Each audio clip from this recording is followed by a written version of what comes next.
So we have a text tool. So I'm going to go to my next button. I've gone from the load image, separate colors, to the initial trace, creating vectors. We're going to move to the next button, which is the text. So I click the text tool. And with that text tool, I'm going to just take and I'm going to draw a box around Grand Prix winner 2017, like so. Now I could select these letters in other ways, but I'm going to just select like that, and you can see what's been selected. You can see what's been selected because it has these little nodes you can see on the different objects, and we've actually picked up that little ear. I can go through, and the eye, I can go through at this point, and I can hold my shift key down and click on that, and it deselected the eye. If you happen to miss that though, and you come over to the identify font and replace, and you find an object within the image besides the letters you've selected, you can unselect that at this point by just holding the shift key down and clicking on it here. So when you go to identify text or search your text, you do need to have nothing but the text that you're wanting to search, in this window. And it should be, if you've got fonts of various sizes or mixed fonts, you need to just select one font at a time, because you can't select multiple fonts and do a search at the same time. So we see this red line, going through the image here, and we see over here in our font eye window with the text box selected, it says straight text. Well, this is not straight text. This text is on an arc. So I'm going to use this little drop down. And as I use that drop down, I have options. I have angled text, I have vertical text, I have free characters, circular arc, curve, and distorted. And so as you look at this, you select the one that best matches. So we're going to choose circular arc. And Graphic Tracer then goes through and it recalculates the baseline for the text that we're going to be searching. Now in this window here, with that baseline, I want to make sure that that baseline is running just along the bottom of the letters that I'm going to search. You can see some of the letters here are extending beyond the baseline. So I'm just going to grab that baseline and just move it down. Now, if it is a descender, like a J or a Y or something like that, you want to do it at where the baseline would be, of the text that you're wanting to identify. Once I've established my baseline, I come over here to my window and there's just the next button highlighted. So I click next. Now, when I click next, Graphic Tracer goes through and it's asking me what letters to confirm the letters it's going to be looking for. So I look at here, and the little up arrow here designates a capital. So we've got a capital G. Now it looks at this and it says capital A. Well, I know that that's an R, but Graphic Tracer thinks that might be an A. So I'm just going to highlight that letter and I'm going to type in a capital R and tell it, no, that's not an A, that's an R. So we have A in D. It's not sure what the question mark there is, not sure what that is. So I'm going to type in a capital P.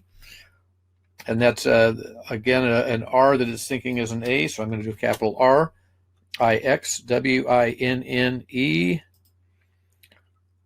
And we have another A that I need to change to an R.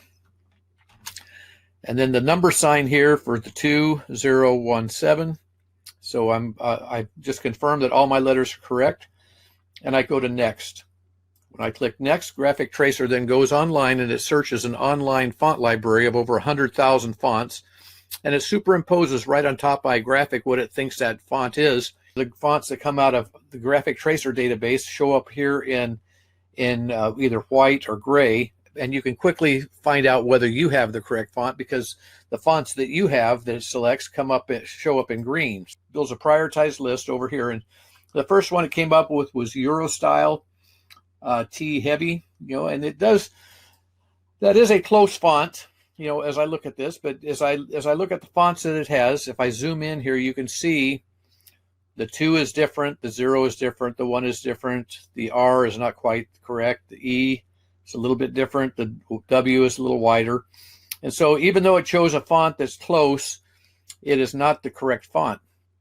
Now, if Graphic Tracer does not find a correct font, there's a few reasons why it might. If it doesn't find a correct font, it could be that the font is not a part of any of the fonts that it's searching. There's that possibility. The second possibility is I've made a mistake. If I typed in, say, on this I mistaken and typed in a lowercase l, or on this, if I didn't catch the A here and change that to an R and it was looking for an A, if there was an operator error, it may not come up with the correct font either. Another reason why it might not come up with the correct font is the graphic designer, the one who designed the image, may have distorted that font in some way.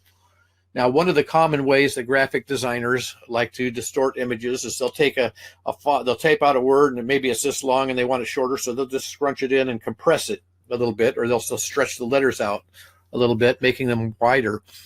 And those in those type of distortions, they're actually, in a sense, creating a new font.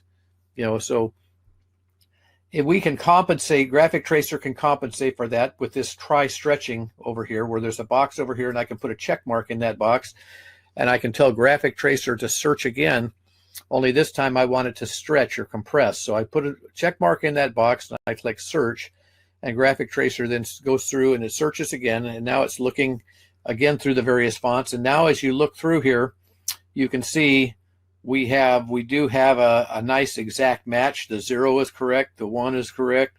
As we look at the R is much more accurate, the W is the right width, and the G, you can see we have a correct font.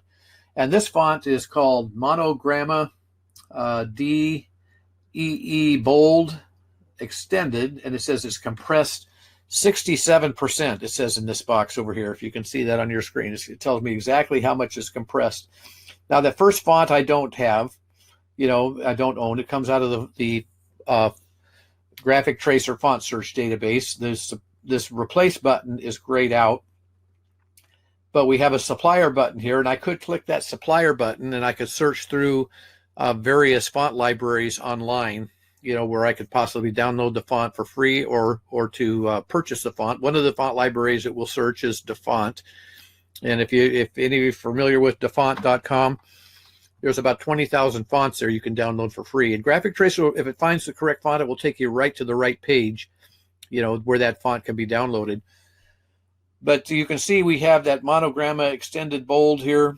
It is in the CorelDRAW library. That's a library that I own, and it shows up in green in Graphic Tracer. So I select that font, and you can see in my graphic, it is the correct font.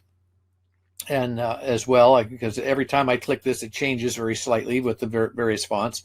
My replace button highlights, and so I can come through at this point and I can click replace.